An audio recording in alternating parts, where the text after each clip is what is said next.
오늘 우리에게 주시는 하나님의 말씀은 이사야서 27장 10절에서 13절까지 말씀입니다.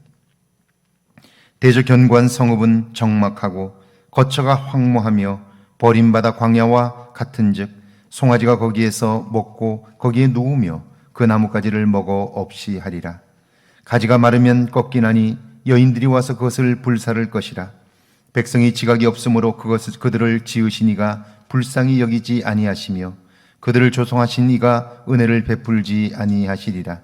너희가 이스라엘 자손들아, 그날에 여호와께서 창이라는 하수에서부터 애굽 시내까지 과실을 떠는 것 같이 너희를 하나하나 모으시리라. 그날에 큰 나팔을 불리니 아수르 땅에서 멸망하는 자들과 애굽 땅에서 쫓겨난 자들이 돌아와서 예루살렘 성산에서 여호와께 예배하리라. 아멘. 하나님의 말씀입니다.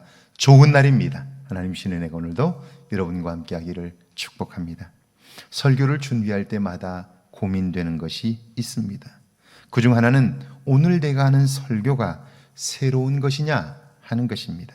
신앙생활을 10여 년 이상 했다면 목회자가 선택한 본문을 적어도 한두 번 이상은 들어보셨을 것입니다. 그러므로 본문이 주어지면 교인들은 대체로 설교를 예상합니다. 만약 그때 설교가 내가 들어서 알고 있는 대로 진행된다면 더 이상 들으려고 하질 않을 것입니다. 이미 알고 있다고 여기기 때문이죠. 신선함이 떨어지는 것입니다. 그러므로 같은 본문을 가지고 신선하게 설교하는 일은 말처럼 쉽지 않습니다. 그런데 놀랍게도 성경은요, 누구의 입장에서 어디에서 보느냐에 따라 내용이 전혀 달라집니다. 하나님이 모세에게 말씀합니다. 이리로 가까이 오지 말라. 내가 선 땅은 거룩한 땅이니 내 발에서 신을 벗으라. 그렇게 말씀하셨죠. 전통적으로 이 본문의 설교는 모세의 입장에서 되어졌습니다. 그러나 하나님의 입장에서 보면 전혀 달라집니다. 게다가 애굽에서 고통받는 사람들의 입장에서 보면요, 모세의 응답은 자신들의 구원의 출발이 되지만 거절하면 고통 속에 있어야 하는 것이죠. 그러니까 설교를 신선하게 새롭게 한다는 것은 성경을 보았던 전통적인 관점이나 그리고 고정된 시각이 아니라 다양한 시각으로 보고 이해하고 설명하려고 할 때 그 말씀은 전혀 다른 의미로 우리에게 다가올 수 있다 하는 거예요. 예수님은 예루살렘 성전을 욕망의 대상으로 삼아 시장터로 만든 사람들을 보면서 이 성전을 헐라 내가 사흘 동안에 일으키리라 말씀합니다. 성전은 하나님이 계실 때에만 성전이지요. 그런데 사람들은 성전의 화려함과 규모로 평가하려고 합니다. 결국 그 성전은 허물어졌고 돌무더기가 되었습니다. 10절이죠.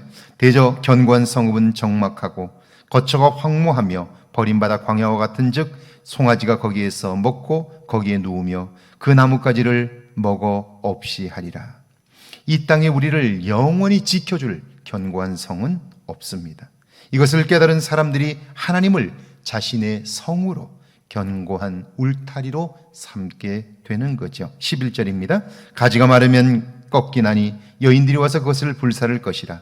백성이 지각이 없으므로 그들을 지으신 이가 불쌍히 여기지 아니하시며 그들을 조성하신 이가 은혜를 베풀지 아니하시리라. 물가에 심어진 나무는 항상 잎이 푸릅니다. 그런데 가뭄이 들면 물가에 심어진 나무가 제일 먼저 죽습니다. 왜냐하면 물이 넉넉하여 뿌리를 깊이 내리지 못했기 때문에 가뭄이 오면 제일 먼저 나무는 말라 죽게 되는 거죠. 하나님을 떠난 사람은 뿌리가 뽑힌 나무 같습니다. 말라버리고 결국 불쏘시개가 되고 마는 거죠. 12절과 13절입니다. 너희 이스라엘 자손들아, 그날에 여호와께서 창이라는 하수에서부터 애굽 시내까지 과실을 떠는 것 같이 너희를 하나하나 모으시리라. 그날에 큰 나팔을 불리니 아수르 땅에서 멸망하는 자들과 애굽 땅에서 쫓겨난 자들이 돌아와서 예루살렘 성산에서 여호와께 예배하리라. 결국 하나님은 자기 백성을 모으시고 그들을 회복시키셔서 하나님을 찬송하게 하십니다. 여기에 인류의 소망이 있는 것입니다. 여러분이 오늘 어려움을 겪고 있다면 여러분의 능력으로 그 어려움을 이길 수 없기 때문에 어려움인 것입니다. 그럼에도 불구하고 우리는 그것을 끊임없이 해결하려고 몸부림하다 점점 더 지쳐가는 것은 아닙니까? 그 모든 일을 행할 수 있는 분이 계십니다. 그분이 우리가 믿는 하나님입니다. 그 하나님께 맡기고 하나님께 지혜를 구하며 하나님의 능력을 덧입어 그 문제를 해결하고자 한다면 하나님은 때로는 새로운 시각으로 그 문제를 보게 하셔서 나를 변화시키시고 그리고 그 문제를 해결하셔서 하나님이 얼마나 좋은 분인지 능력이 많은 분인지를 알게 하시는 거죠. 하나님의 힘으로 오늘 하루도 사는, 그래서 하나님의 능력을 경험하는 저와 여러분들 되시기를 주의 이름으로 축원합니다. 함께 기도합니다. 이 땅에 영원히 견관성이 없음을 깨닫게 해달라고요. 내 안에 회복의 은혜가 있게 해달라고요. 함께 기도합니다. 하나님 감사합니다.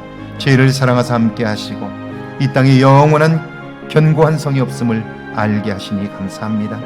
내 안에 주님과의 관계가 온전히 회복되어 하나님을 기쁘시게 하며 그 하나님의 영광을 찬송하도록 축복하여 주옵소서. 오늘도 주님과 동행하게 하시고 주님으로 인한 기쁨이 내 안에 있게 하시고 입술을 열 때마다 그 하나님을 찬송하며 증거하도록 우리를 사용해 주옵소서.